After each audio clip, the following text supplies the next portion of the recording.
ఇక్కడ గోశాల కూడా ఉంది. ఇక్కడ చూడండి, గో నిలయం. దాతలు ఇచ్చిన వాళ్ళ పేర్లు ఎంత చక్కగా రాసి పెడతారు. గోశాల చూడండి ఎంత క్లీన్గా ఉందో అసలు. ఇది వాళ్ళకి దోమలు కుట్టకుండా నెట్. ఈయన ప్రత్యేకత అదేనండి, అంత మెటిక్యులస్గా ఇన్ డీటెయిల్గా ఎంత బాగా చూడండి. లైటింగ్, వీటికి దోమలు కుట్టకుండా ఇక్కడ ఒక మిషన్ ఉంది. ఖాళీ ప్లేస్ కదా, ఈ మిషన్లో దోమలు అన్నీ పడి చచ్చిపోతాయి ఆన్ చేస్తేనే. వాటికి గడ్డి, పచ్చగడ్డి దానా, ఎంత బాగా ఉంది గోశాల. గోశాల ఉంది, గోవులు లేవంటారా? చూపిస్తాను రండి.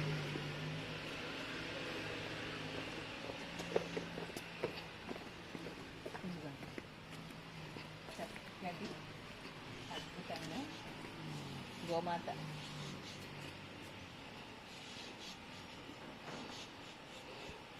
వీటికి ఎంత చక్కగా పోషిస్తారో, ఎంత ఆరోగ్యంగా నవనవలాడుతుందో చూడండి. ఇది చిట్టి అని, ఈ దూడ ఎంత బాగున్నాయో, ఎంత ఆహ్లాదం అండి.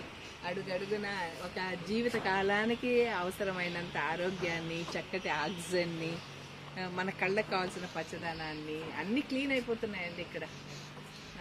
నిజంగా మనం ఎన్నో టూర్లకు వెళ్తామండి, లేకుంటే గోల్డ్ కొని బీరువాలో దాచుకుంటాం, పట్టు చీర కొని బీరువాలో దాచుకుంటాం. అది జీవితంలో ఎన్నిసార్లు ఉపయోగపడుతుంది.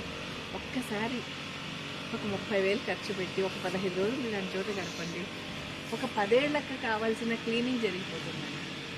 దాదాపు ఇప్పుడు నాకు సగ జీవితకాలం అయిపోయింది, కానీ అంతకాలము మనల్ని మనం క్లీన్ చేసుకోవాలి.